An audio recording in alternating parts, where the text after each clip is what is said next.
அனைவருக்கும் வணக்கம். நம்ம இந்த வீடியோ பதிவில் எது குறித்து பார்க்க போகிறோம் அப்படின்னா, நம்ம குரூப் 2 2ஏவினுடைய கட் ஆஃப் ப்ரெடிக்ஷன். ஓகேங்களா? ஸோ நான் ஒவ்வொரு தேர்வு முடிஞ்சதுக்கு அப்புறமே என்ன பண்ணுவோம், நம்ம கட் ஆஃப் ப்ரெடிக்ஷன்ஸ் அப்படின்னு சொல்கிறத நம்ம போடுவோம். ஓகேங்களா?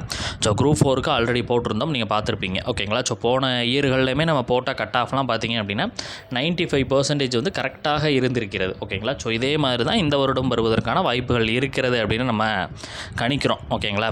ஸோ நம்ம என்ன பண்ணி எதை வச்சு இந்த கட் ஆஃப் ப்ரெடிக்ட் பண்ணியிருக்கிறோம் அப்படின்னு பார்த்தீங்கன்னா, நம்ம ஒரு 500 நபர்களுக்கு ஓகேங்களா சர்வே மேக் பண்ணோம். குரூப் 4க்கு 900 நபர்கள் கிட்ட நம்ம பேசியிருந்தோம்.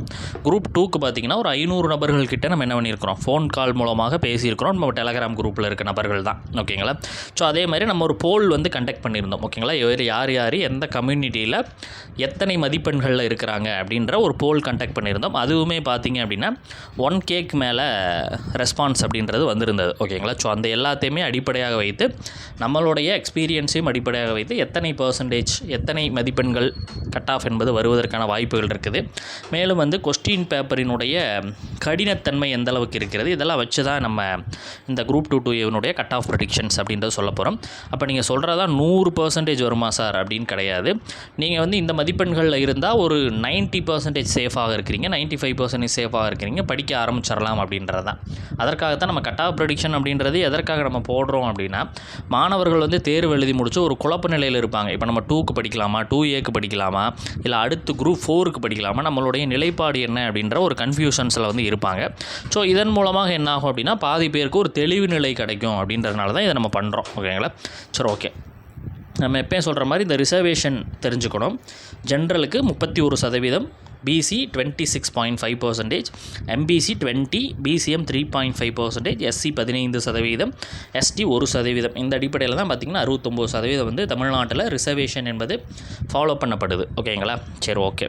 நம்ம இப்போ குரூப் 2 2ஏனுடைய வேக்கன்சி எவ்வளோ சார் இருக்குது அப்படின்னா 645 வேக்கன்சி அப்படின்றது இருக்கிறது.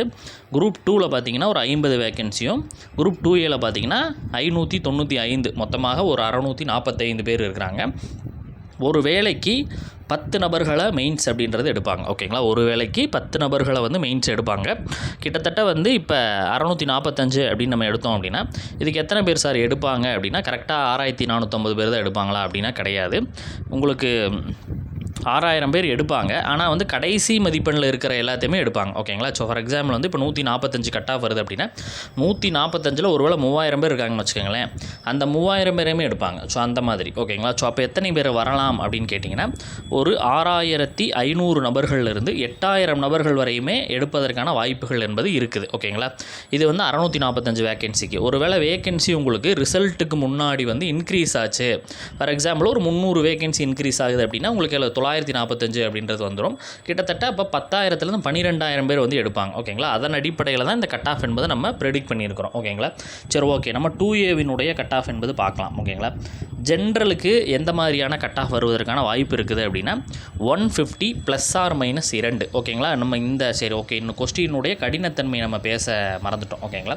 கடினத்தன்மை எந்த மாதிரி இருந்துச்சு அப்படின்னு கேட்டிங்கன்னா, குரூப் 4 மாதிரியே தான் குரூப் 2 இருந்துச்சு. பெரும்பாலும் வந்து கடினத்தன்மையாக தான் இருந்துச்சு. ஓகேங்களா? ஃபஸ்ட்டு தேர்வு எழுதி முடித்த உடனே குரூப் 4 விட எல்லாருமே பெட்டர் அப்படின்ற மாதிரி சில பேர் சொல்லியிருந்தாங்க. ஆனால் வந்து போக போக பார்த்திங்கன்னா குரூப் 4ம் இந்த குரூப் 2வினுடைய வினாத்தாலும் ஈக்குவல், சரிசமமாகத்தான் இருந்துச்சு. சொல்லப்போனால் மேக்ஸ்லாம் பார்த்திங்க அப்படின்னா குரூப் 2வில் வந்து 20, குரூப் 4ல் வந்து 20க்கு மேலே போட முடிஞ்சுச்சு.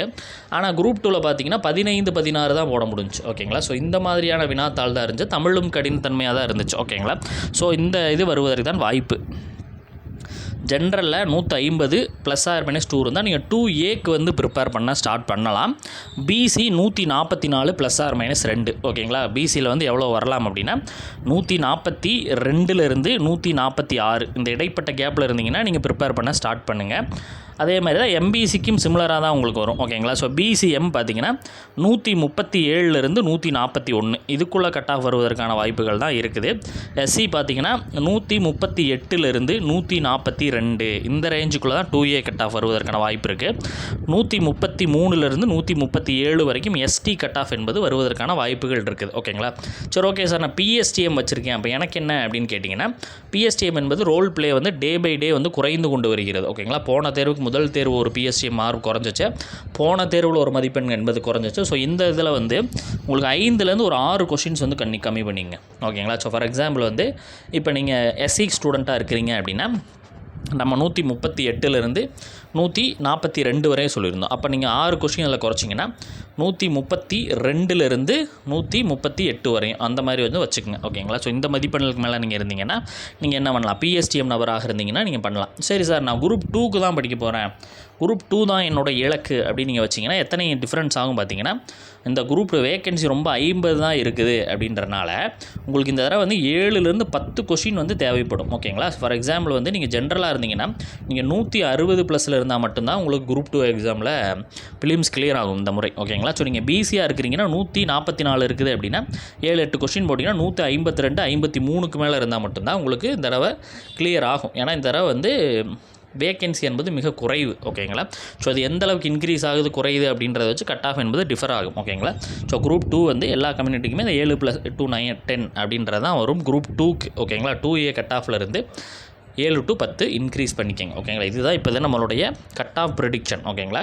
ஸோ இதில் உங்களுக்கு எதாவது டவுட் இருக்குது, ஏதாவது கேட்கணும் அப்படின்னா நீங்கள் கமெண்ட் செக்ஷனில் மென்ஷன் பண்ணுங்கள், நம்ம வந்து அதுக்கு ரிப்ளை பண்ணுவோம் எப்போயுமே. ஓகேங்களா? ஸோ அடுத்தடுத்த வீடியோ பதிவுகளை சந்திக்கலாம். தேங்க்யூ.